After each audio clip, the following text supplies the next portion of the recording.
Ερμής από Ερμή 15, έτοιμος για κίνηση.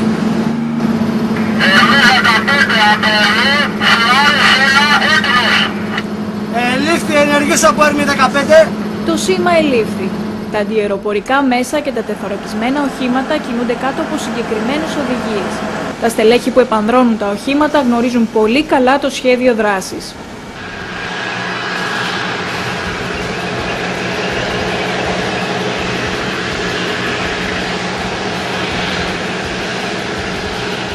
Ο ρόλος διοικήσεως πυροβολικού είναι σε περίοδο ειρήνης η εκπαίδευση του προσωπικού και η συντήρηση των μέσων. Στη δε περίοδο επιχειρήσεων είναι η εξασφάλιση συνεχούς υποστήριξης με πυρά πυροβολικού, η αντιαεροπορική προστασία της περιοχής ευθύνης και ο συντονισμός των πυρών υποστηρίξεως όλων των κλάδων των ενόπλων δυνάμεων.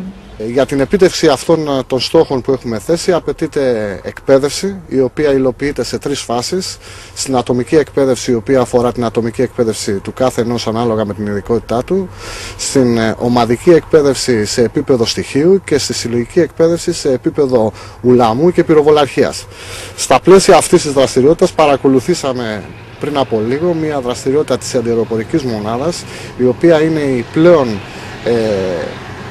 υψηλών απαιτήσεων σε βαθμό εκπαιδεύσεως μονάδα, η οποία διαθέτει το πυροβολικό, χωρίς να υποβαθμίζουμε το ρόλο των μονάδων πυροβολικού μάχης, και οι υψηλές απαιτήσεις προκύπτουν από την στενό συντονισμό που απαιτείται όχι μόνο των τμήματων που επιχειρούν πάνω στην ίσο, αλλά και αυτών που θα έρθουν και ειδικότερα με τα μέσα της πολεμικής αεροπορίας. Σε αυτή την άσκηση σημαντικό ρόλο διαδραματίζουν τα αντιαεροπορικά μέσα με τους εκτοξευτές ΚΒ τύπου ΩΣΑΚ, αλλά και τα κατευθυνόμενα βλήματα τύπου Stinger, εποχούμενα και φορητά, που διαθέτει η αντιαεροπορική μοίρα πυροβολικού.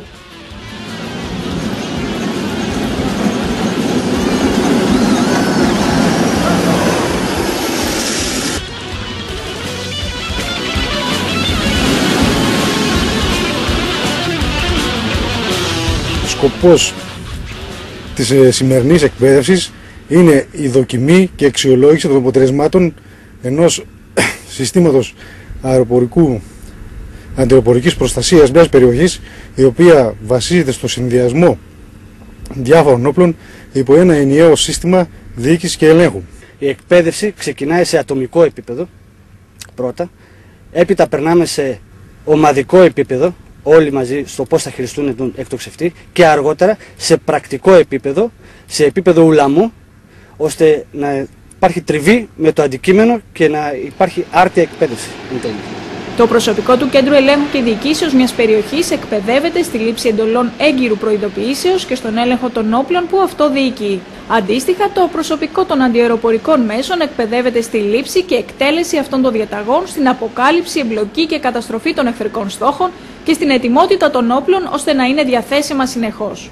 Πρόκειται για μια άσκηση επίπεδου συγκροτήματος ύλης μέσων αρμάτων, η οποία διεξάγεται στα πλαίσια της επιχειρησιακής εκπαίδευσης.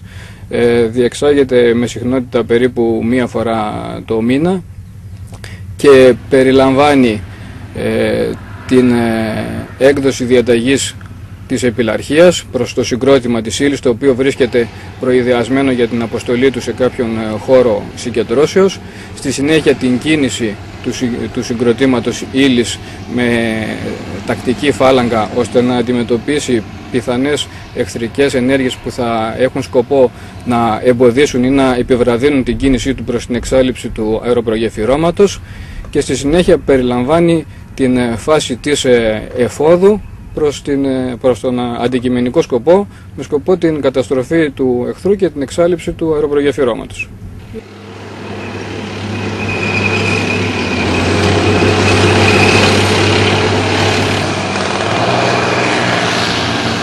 Κατά τη διάρκεια της κίνησης, οι δημιουργίες στο εσωτερικό του συγκροτήματος κινούνται με κατάλληλους σχηματισμούς, ανάλογα και με το έδαφος, έτσι ώστε να αντιμετωπίσουν τυχόν προσπάθειες του εχθρού να εμποδίσει ή να επιβραδύνει την κίνησή τους.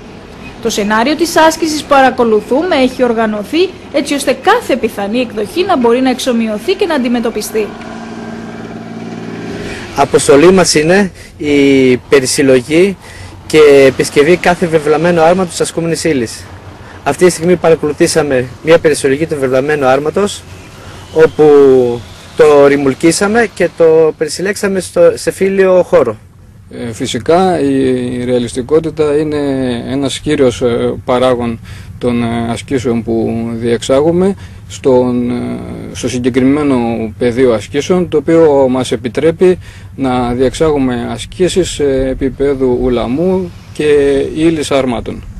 Στο ίδιο πλαίσιο εκτελήσεται και το σενάριο τραυματισμού. Κατά τη διάρκεια της εφόδου ένα άρμα προσβάλλεται από τον εχθρό με αποτέλεσμα τον τραυματισμό μέλους του πληρώματος. Στο σημείο έρχεται το τεθωρακισμένο όχημα της ύλης για να μεταφέρει τον τραυματία.